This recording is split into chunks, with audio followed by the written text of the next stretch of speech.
बिस्मिल्लाहिर्रहमानिर्रहीम। Story house में आप सबको वेलकम है। उम्मीद करते हैं आप सब खैरियत से होंगे। हमारी आज की कहानी भी बहुत ही ज़्यादा दिलचस्प है और उसका नाम है रंगों का राज। अभी बारिश के कतरे फ़िज़ा में मौजूद थे कि सूरज ने हल्की सी अंगड़ाई लेते हुए अपनी आँख झपकी। फिर नन्हे मुन्ने बादलों ने सूरज को दोबारा अपनी आगोश में ले लिया। बड़े बादल सूरज के डर से भाग निकले तो आसमान का कुछ हिस्सा बादलों से साफ हो गया और रोशनी की किरणों से जगमगाने लगा। जैन मियाँ अपनी बहन जैनी के साथ बागीचे में इस खूबसूरत मौसम के मज़े ले रहे थे। वो दोनों उड़ते बादलों को देखकर खुशी से मुस्कुरा रहे थे। अचानक जैनी खुशी से खिल उठी।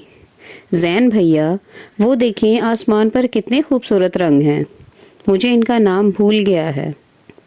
जैनी की बात सुनकर जैन मुस्कुराया और बोला, इसे धनक यानी रेनबो कहते हैं। भाई की बात सुनकर जैनी जोर से सर हिलाने लगी, जैसे इसे याद आ गया हो।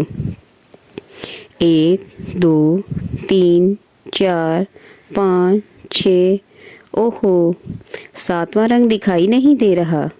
जैन ने हैरत से अपनी बहन की तरफ देखते हुए कहा, हाँ वाकई सब्ज रंग तो मौजूद ही नहीं है। जैनी ने भी अपनी छोटी छोटी आंखें फैलाते हुए जवाब दिया। मुझे याद आया कि पिछली बार जब बारिश के बाद धनक बनी थी तब सिर्फ नीला और सुर्ख रंग ही नुमाया थे, बाकी मुझे दिखाई ही नहीं दिए। हो सकता है कि 7 से कम रंगों की धनक भी बनती हो। जैन ने कुछ याद करते हुए कहा, बाकी रंग कहाँ जाते हैं? ये अहम सवाल है। जैनी ने सोचते हुए कहा, सवाल तो ये भी अहम है कि धनक बनती कैसे है और इसका राज क्या है, और सिर्फ बारिश के बाद ही क्यों बनती है?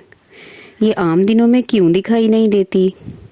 जैन ने पुरतजस्सुस अंदाज में जनक धनक के रंगों को देखते हुए कहा, ये तो वाकई हैरानकुन बात है।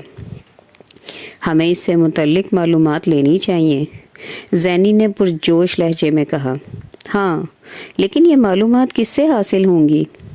जैन ने सोचते हुए कहा। जैन और जैनी एक पहाड़ी इलाके में रहते थे।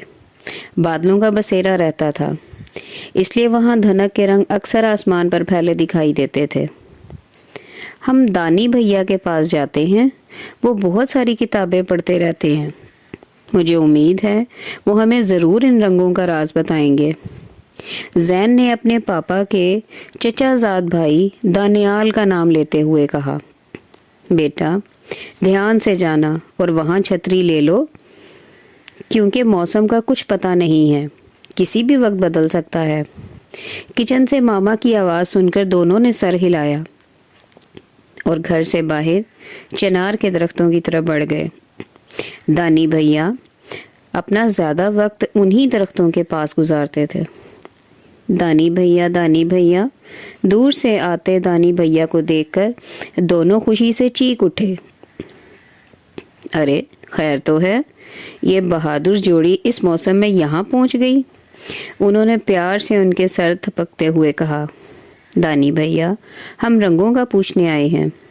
जैनी ने हैरान होते हुए कहा, कौन से रंग भाई? उन्होंने तजस्सुस से पूछा। दानी बाबा, वही रंग जो बारिश के बाद आसमान पर बनते हैं। इन्हें क्या कहते हैं? उफ, फिर भूल गई।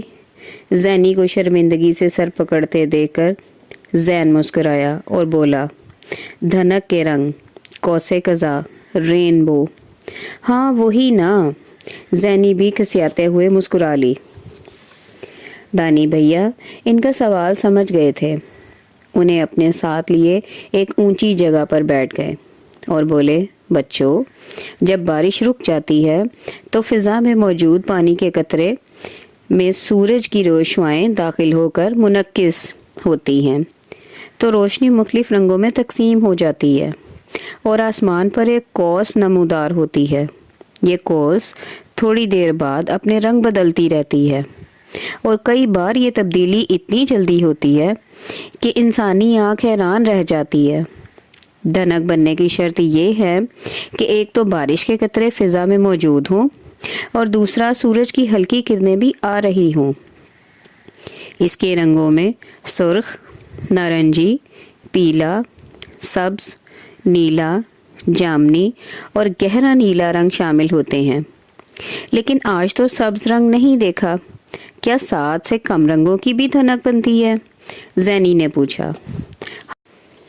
ہاں بالکل، ماہرین کے مطابق دھنک میں کچھ رنگ نظر نہیں آتے، انہیں RB1، 2 اور 3 کا نام دیا جاتا ہے، جسے RB6 میں بھی سبز رنگ نہیں ملتا۔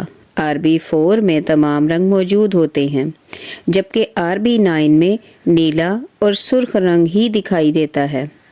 انہوں نے تفصیل سے سمجھاتے ہوئے کہا، رنگوں کے اس خوبصورت انکشاف نے زین اور زینی کو بہت کچھ سکھا دیا۔ ان کے تجسس بھرے چہرے اب پرسکون دکھائی دے رہے تھے۔ تم دونوں میں سوچنے اور سمجھنے کی صلاحیت موجود ہے، اس لیے اس سے فائدہ اٹھاتے رہنا۔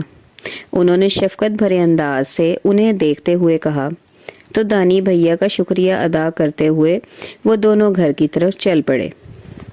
یہ تھی ہماری آج کی کہانی، جس میں ہمیں رنگوں کے نام اور رنگوں کے راز کے بارے میں بتایا گیا۔ امید کرتے ہیں آپ کو آج کی کہانی پسند آئی ہوگی۔ مزید اچھی کہانیاں سننے کے لیے ہمارے چینل سے جڑے رہیے اور ہمیں اپنی دعاؤں میں یاد رکھیے۔ ملتے ہیں انشاءاللہ اگلی کہانی کے ساتھ، تب تک کے لیے اللہ حافظ۔